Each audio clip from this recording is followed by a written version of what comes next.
taking on the role of scientists outside of the classroom, okay? So many scientists in the past and even today have done experiments outside of their regular laboratories. They've done them outside of their regular places that they do. So that's what we're going to be doing today. But even though we're outside of our regular classroom, you guys are in my living room, we are going to have to like do some certain expectations, okay? So expectation number one is we are going to work as a team, and you guys are going to be working as groups of 2 in this experiment today. And you guys can choose those a little bit later. Number 2 is we're going to listen to others. So if I'm up here doing the presentation, I expect you guys to listen quietly, and if someone is sharing, to listen quietly. Number 3, being respectful to others while someone is speaking or someone is presenting. And number 4, doing your best. So this is a science experiment.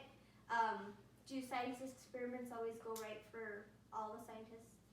No, right? So it's okay, so just try your best. It really is a fun experiment, and I can't wait to show you guys. One way that I will try to get your guys' attention after you guys are like done discussing or we get off track is a clapping sequence. So it's gonna go like this. So you guys are I'm gonna do that, and then you guys are gonna repeat it, okay? So I'm gonna do it once, and then you guys like mock me. So I'm gonna go like this. Okay, so that's how I'm gonna get your guys' attention.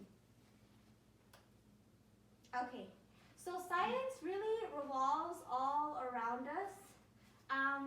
It really is so many things all in one.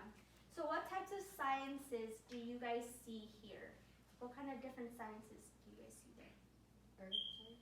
Earth science, yeah. We see the earth right there. What else?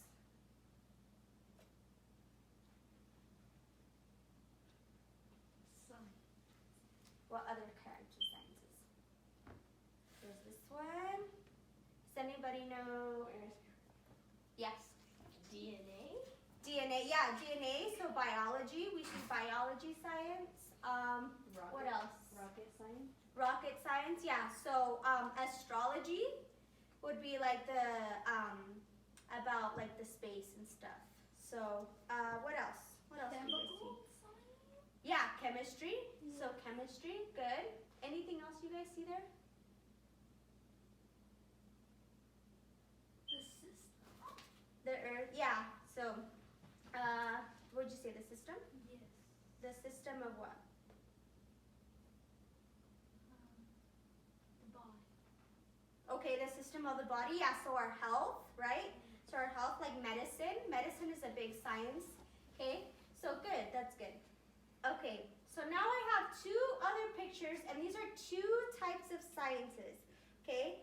So can anyone guess what these 2 types of sciences are based on the pictures?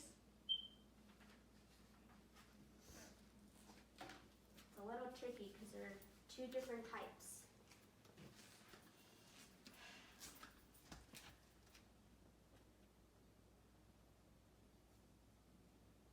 So right here we have like Sorry. mechanics, buildings. So this one's engineering.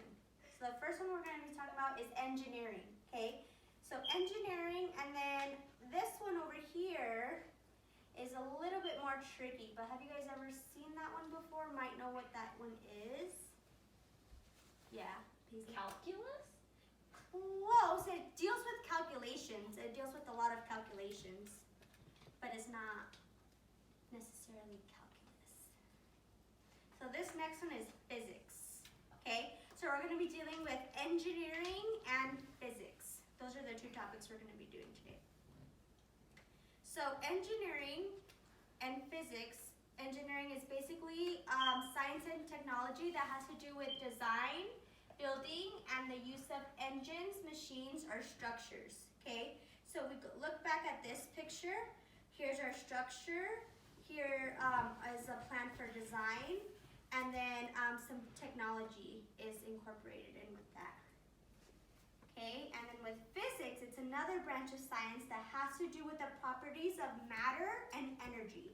Okay, so have you guys learned about matter before in your science classes?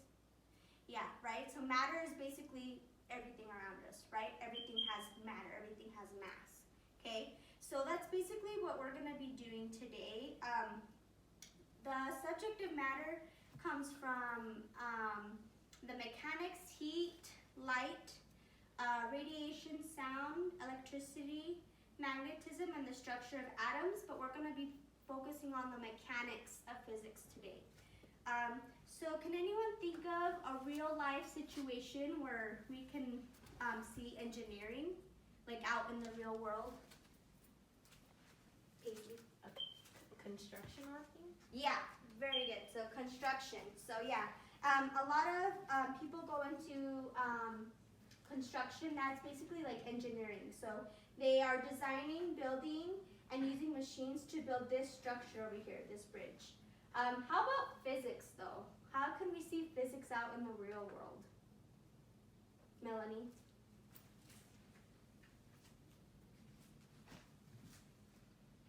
If we're thinking of mechanics, how can you see physics?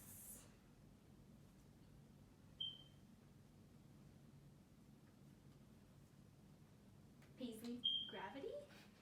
Yeah, gravity, good. Gravity. And what has gravity? Like in the real world, if we're not in space, right? But we know there's gravity in space. But how do we use gravity out in the real world? To walk? To walk, yeah, to walk. Or how about if we were to drop something? Would that be like gravity? See how much gravity that has for it to fall quicker? Yeah, okay, so physics is basically what we're going to be doing this time. So this is a real life situation right here. A lot of physics has to go into how this boy is on his bike and how he goes up the ramp and how he lands, okay? It has to do with physics, okay?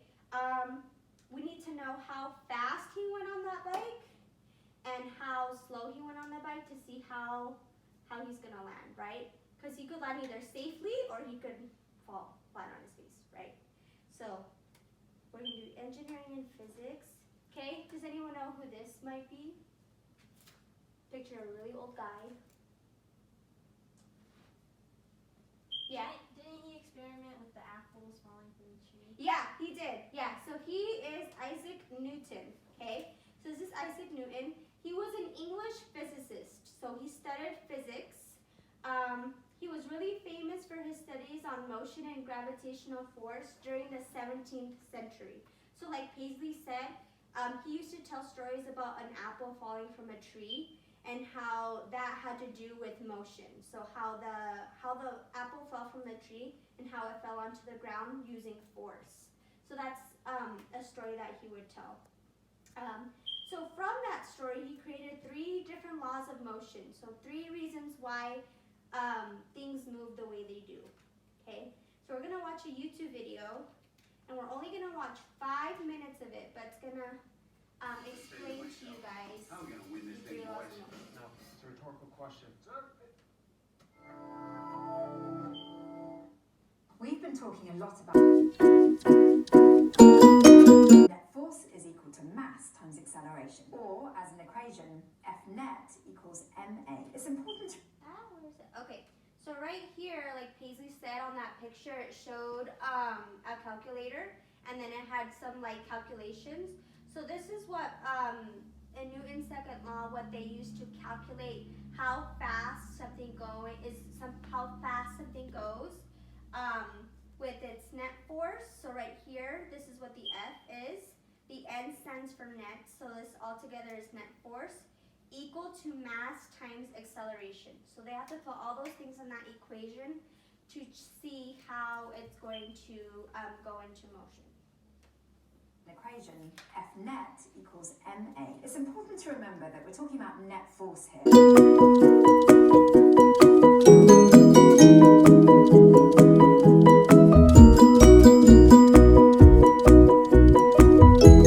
When a reindeer pulls on a sleigh, Newton's third law tells us that the sleigh is pulling back on it with an equal force. But the reindeer can still move the sleigh forward because it's standing on the ground. When it takes a step, it's pushing backward on the ground with its foot, and and the ground is pushing it forward. Meanwhile, the reindeer is also pulling on the sleigh while the sleigh is pulling right back. But the force from the ground pushing the reindeer forward is stronger than the force from the sleigh pulling